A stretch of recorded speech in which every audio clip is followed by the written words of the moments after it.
We have scores, highlights, and updates.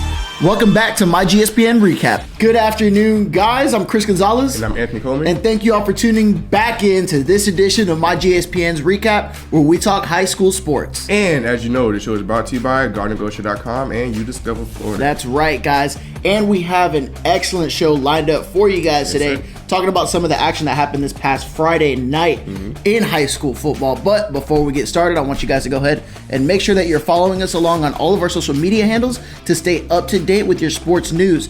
Twitter at myGSPN Sports, Instagram at myGSPN, and click that subscribe button just down below this video to stay up to date with everything that we have going on here. Yes, sir. Anthony, what's up? Let's hear about some of these games that happened Friday. Man, there were a lot of great games, a lot of great action. But one of the main games I want to discuss, not the main game, the first one, number 3 Central took on number 4 Miami Northwestern, two of the best teams, not only in the state, but in the country, all from Miami. Northwestern was down 14-0 in the third quarter, but fought back and got the win 30-20 over Central. So Northwestern happens to be the Kings of Miami for now. There you go, Kings of Miami, down south, baby. And we have Edgewater, the number 5 team in the state, traveled up to Marietta, Georgia, but came back with the L. Marietta got the win 39-24. Great game from Cannon Mobley. He threw for 320 yards and 2 touchdowns, but wasn't enough. Right. Wasn't enough. The Evans Trojans, you got to be looking amazing this year. Terrible last year, sorry. Terrible the year before, sorry. Terrible the year before that too, sorry. But this year, the boys on the road. They're taking care of business. They are 5-1 after just destroying Oak Ridge 38-6. A whole new team, a brand new team. This team has been amazing so far this year. So the Trojans really been doing their thing. Right, man. a lot of positive things coming out from that Evans program, like you said, who have struggled a lot these past 3 years, but they bounced back 5-1 this year so far. Let's see what them boys can do. They're looking great. And then we had a battle of the O's. Remember, The battle of the O's has got to go. And who came up with that one? Colonial got the win. Hey, Colonial got let's the go. 56, the most points they scored all season. Right. 56-28 against Cypress Creek. So, congrats to Colonial. The Grenadiers finally got their first dub. There we go. Got the first one. Big more matchups. Number 22 Apopka got the win over. No, number 22 Apopka got the loss to number 16 Jones. Avarius Sparrow from Jones, 2 rushing touchdowns, did his thing. And cornerback Dominique Hill, committed to South Carolina, had 2 interceptions. So the Tigers got the win against Apopka. Big game there. First loss for Apopka. Right, Avarius Sparrow's been playing lights out for Jones. Last time I got to see him play, he had 2 touchdowns against Edgewater in that game too. So he's been doing his thing, definitely on the rushing game. For sure. Look at he's going for 2 for 2 each game, 2 touchdowns. That's so right. That's great. right. How about that Winter Park Lake Nona game? Man, let me tell you, Lake Minneola got shut out. One of the best offenses in the country, really. Their quarterback, 20 touchdowns through the first 5 games. Goose egg this game. Winter Park got it 35-0. Casey Case, the quarterback for Winter Park, was named Homecoming King. After he got his crown, straight destroyed him. There you go. He threw for 3 touchdowns, 2 of them to Marcus Clark, the UM commit. And one of Dakota Mitchell. Dakota Mitchell had the catch for a touchdown and a pick 6. So the boys from Winter Park are looking real good now. There you go. Winter Park has started off a little bit shaky this year, but they have bounced back since then. They got their thing. One more team I want to discuss about bouncing back, Lake Minneola. They've been looking really good the past few weeks, and they had a game Friday. That's right, Friday night against Eastridge, and we were at that game capturing all the live action. Both teams coming into this game at 3-2, and Minneola wasted no time getting onto the scoreboard. Devin Cole connects with JJ Williams, and you know what they say, speed kills. JJ goes all the way to the house, 7-0 Minneola early in the first. Next drive for the Hawks, Devin Cole running the show. He finds Trent Logan wide open, and he is gone. Mineola moves up 14-0 in the first quarter. Second quarter action, and Mineola back on offense. Cole hands off to Keandre Maglore, who gets his first rushing touchdown of the night, and Mineola extends their lead to 20-0 with 8 minutes remaining in the first half. Eastridge starts to come alive on offense here after a long drive, including a 4th down conversion. Junior quarterback Robbie Sanders fights his way back into the end zone on a quarterback keeper, making it 20-7.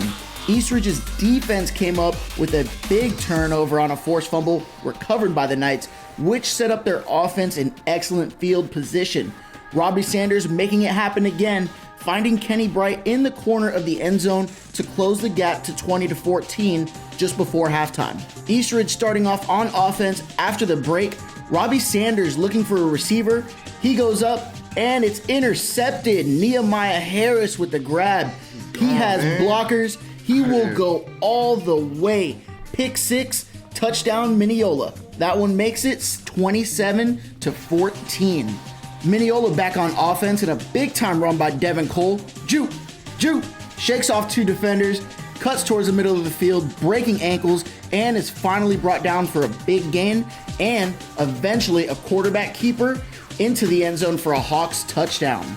Eastridge getting back to work on offense. Robbie Sanders keeps it and takes it to the end zone for a Knights touchdown, making it 34-21. Minneola still in the lead in this ballgame. The Hawks took no time to answer back. Keandre Magloire takes the handoff, stiff arm, bounces out toward the sideline, and you're not going to catch him. 25 yards to the house, 41-21 Minneola as we head into the fourth quarter. And if you thought he wasn't going to get another one, think again. Keandre Magloire gets his number called again and makes the most of it.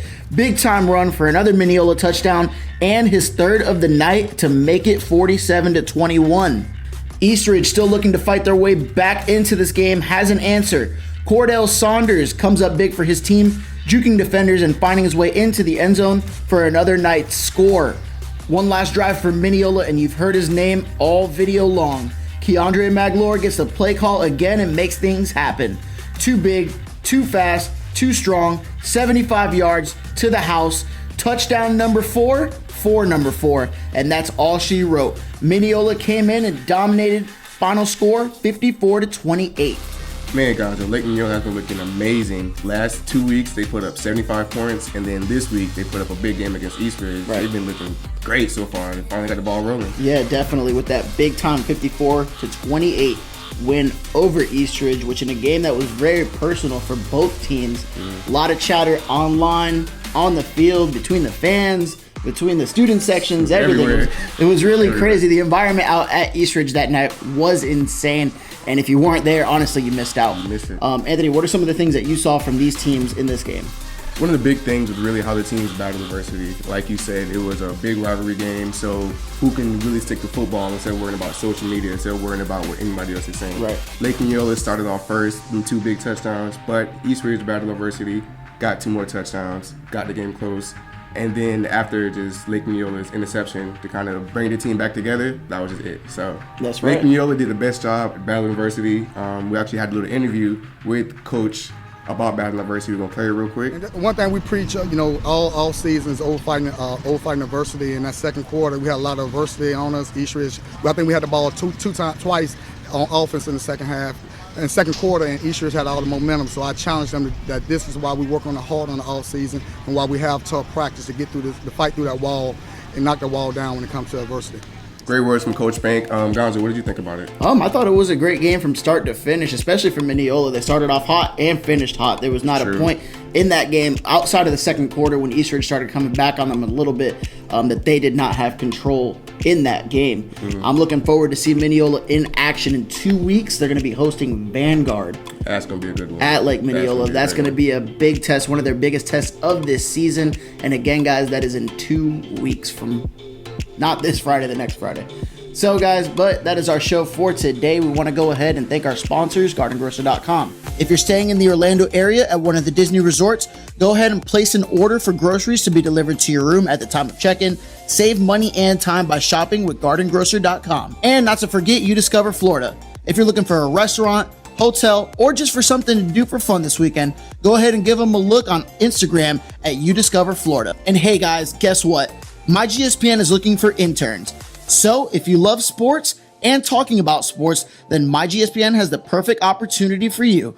We're looking for writers, reporters, and photogs. So if you're in high school and are eager to learn, then reach out to Brianna Gonzalez at brianna.mygspn@gmail.com for more information on that.